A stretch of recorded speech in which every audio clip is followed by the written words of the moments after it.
ಇದು ಕನ್ನಡದ ಹೆಸರಿನಲ್ಲಿರುವಂತ ಪಳ್ಳು ಸುಳ್ಳು ಸಿದ್ದರಾಮಯ್ಯ ಸರ್ಕಾರ. ಸಿದ್ದರಾಮಯ್ಯ ಕನ್ನಡದ ಕಳಕಳಿ ಇಲ್ಲ, ಕನ್ನಡಿಗರ ಬಗ್ಗೆ ಅಭಿಮಾನ ಇಲ್ಲ, ಬರೀ ಮೋಸ. ಸಿದ್ದರಾಮಯ್ಯನವರೇ ಇವತ್ತು ಹೋರಾಟ ತಿಕ್ಕಬಹುದು, ದಿನ ಹೋರಾಟ ತಿಕ್ಕಲ್ಲ. ಅಭಿಮಾನ, ನಿಮ್ಮ ಕಾರ್ಯಕರ್ತರ ಅಭಿಮಾನ ಗಾಳಿ ತೆಗಿತಾ ಇದಾರೆ. ಗಾಡಿದು ಏನ್ ಹೇಳ್ತೀರಾ? ಏನ್ ಬೇಕಾದ್ರೂ ಮಾಡ್ಲಿ, ನಾನು ಎದುರು ಸತ್ತಾಕತ್ತಿದೆ, ಎದುರಿಸ್ತೀನಿ. ನನ್ನ ಕಾರ್ಯಕರ್ತರಿಗೆ ಹೇಳ್ತಾರೆ, ಕರೆ ಕೊಟ್ಟರೆ ಏನ್ ಬೇಕಾದ್ರೂ ಮಾಡ್ಲಿ. ಹೋರಾಟ ಮಾಡಕ್ಕೆ ನಂದೇನ್ ತಕರಾರಿಲ್ಲ, ಹೋರಾಟ ಮಾಡಿ. ಆದ್ರೆ ಸರ್ಕಾರದ ಆಸ್ತಿ ಪಾಸ್ತಿಗಳನ್ನ ನಷ್ಟ ಮಾಡೋದು. ಈ ಸರ್ಕಾರ ಬರ್ಲಿಕ್ಕೆ ನಾವು ಕಾರಣ ಇದ್ದೀವಿ. ಸರ್ಕಾರ ನಮ್ಮನ್ನು ಹತ್ತಿಕ್ಕಿದೆ.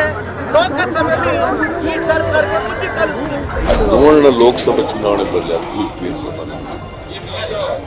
ಅದಕ್ಕೂ ಸಂಬಂಧ. ಸರ್ಕಾರ ಇರೋದು ಕಾನೂನು ಪಾಲನೆ ಮಾಡೋದಲ್ವಾ?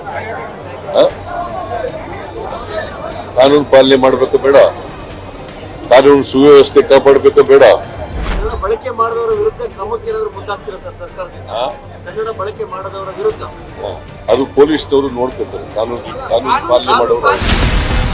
ಸರ್ಕಾರ ಇರೋದು ಕಾನೂನು ಪಾಲನೆ ಮಾಡೋದಲ್ವಾ? ಕನ್ನಡ ಬಳಕೆ ಮಾಡದವರ ವಿರುದ್ಧ ಕ್ರಮಕ್ಕೆ ಏನಾದರೂ ಮುಂದಾಗ್ತೀರಾ ಸರ್ ಸರ್ಕಾರ? ಅದು ಪೊಲೀಸ್ನವರು ನೋಡ್ಕೊತಾರೆ. ಕಾನೂನು ಪಾಲನೆ ಮಾಡೋರು. ನೋಡಿ, ಸರ್ಕಾರ ಪೊಲೀಸ್ ಇಲಾಖೆಯ ಮುಖಾಂತರ ದೌರ್ಜನ್ಯ ಮಾಡ್ತಾ ಇದೆ. ಈ ದೌರ್ಜನ್ಯವನ್ನಕ್ಕೆ ರಾಜ್ಯ ಸರ್ಕಾರಕ್ಕೆ ನಾವು ಉತ್ತರ ಕೊಡ್ತೀವಿ. ನಾನು ಕಾರ್ಯಕರ್ತರಿಗೆ ಕರೆ ಕೊಡ್ತಾ ಇದ್ದೀನಿ, ಹೋಗಿ ಬೆಂಗಳೂರು ಹೋಗ್ರಿ, ಅದೇನಾಗತ್ತ ಆಗ್ಬಿಡ್ಲಿ ನೋಡೋಣ, ಹೆದರಬೇಡಿ. ಈ ಪೊಲೀಸ್ ವ್ಯವಸ್ಥೆ ಇಟ್ಕೊಂಡು ನಾಚಿಕೆ ಆಗ್ಬೇಕು ಸಿದ್ದರಾಮಯ್ಯನಿಗೆ ನಾಚಿಕೆ ಆಗ್ಬೇಕು. ಕನ್ನಡದ ಹೋರಾಟಗಾರನ್ನ ಹತ್ತಿಕ್ಕೋ ಪ್ರಯತ್ನ ಮಾಡ್ತೀಯ.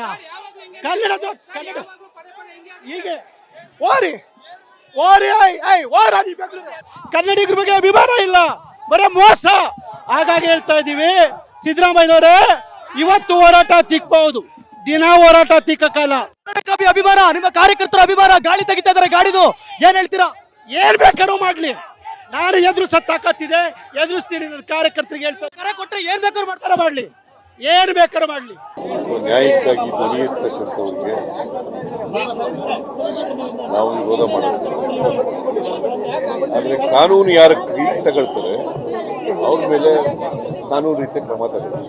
ಸರ್, ಈಗ ಮೀಟಿಂಗ್ ಕೂಡ ಉನ್ನತ ಮಟ್ಟದ ಸಭೆ ಮಾಡ್ತೀರಾ ಅಂತ ಬಿಬಿಎಂಪಿ ಅಧಿಕಾರಿಗಳ ಜೊತೆ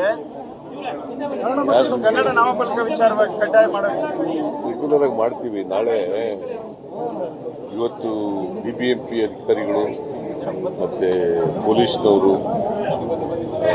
ಪೊಲೀಸ್ ಮಂತ್ರಿಗಳು ಅವರೆಲ್ಲ ಕರೆದಿದ್ದೀವಿ. ಈಗಾಗಲೇ ಇದ್ರೂ ನಿಯಮ ಇದ್ರೂ ಕೂಡ ಪಾಲನೆ ಆಗ್ತಾ ಇಲ್ಲ ಅಂತ ಆರೋಪ ಸರ್. ನಿಯಮ ಇಲ್ಲ, ನಿಯಮ ಮಾಡಬೇಕು ಅಂತ ಇದು. ಯಾಕಂದ್ರೆ ಅಂತಿಮ ಆದೇಶ ಹೊರಟು. ಬಟ್ ಕನ್ನಡ ದಲ್ಲಿ ಬೋರ್ಡ್ಗಳು ಹಾಕೋದು ಅದು ಹಾಕ್ಲೇಬೇಕು. ಇದು ಕನ್ನಡ ನಾಡು, ಗೊತ್ತಾಯ್ತಾ? ಕನ್ನಡ ನಾಡಿನಲ್ಲಿ ಕನ್ನಡದಲ್ಲಿ ಇರಬೇಕು ಬೋರ್ಡ್. ಬೇರೆ ಭಾಷೆ ವಿರೋಧ ಇಲ್ಲ ನಮ್ಗೆ, ಮೊದಲು ಕನ್ನಡ ಇರಬೇಕು. ಸರ್, ಈಗ ಯತ್ನಾಳ್ ಅವರು ಬಿಜೆಪಿ ಸರ್ಕಾರದ ದೊಡ್ಡ ಮಟ್ಟದಲ್ಲಿ 40,000 ಕೋಟಿ ಹಗರಣ ಆಗೈತೆ. ಅವರು ಅವ್ರ ಹತ್ರ ಏನಿದೆ, ದಾಖಲಾತಿ ಏನಿದೆ ಅವೆಲ್ಲನೂ ಕೂಡ